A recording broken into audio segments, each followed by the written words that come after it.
حضرت سعد ابن ابی وقاص رضی اللہ تعالیٰ عنہ کے بارے میں رسول اللہ صلی اللہ علیہ وسلم نے 3 مرتبہ الگ الگ مجلسوں میں کہا یہ جنتی ہے، یہ جنتی ہے، یہ جنتی ہے۔ عبداللہ ابن عمرو ابن عاص رضی اللہ تعالیٰ عنہما ان کے پاس گئے اور جا کر کہا چچا کیا وظیفہ کرتے ہو، ذرا مجھے بتاؤ تو صحیح۔ 3 مرتبہ حضور نے الگ الگ مجلسوں میں کہا کہ آپ جنتی ہیں۔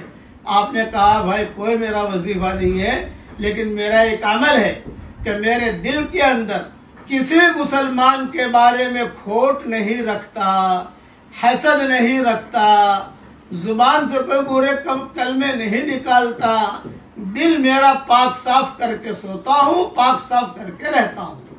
یہ مضمون مسند احمد میں بھی ہے، کنز العمال میں بھی ہے، اور حیات الصحابہ جلد 2 صفحہ 550 پر بھی ہے، اور حدیث کی کتابوں میں ہے۔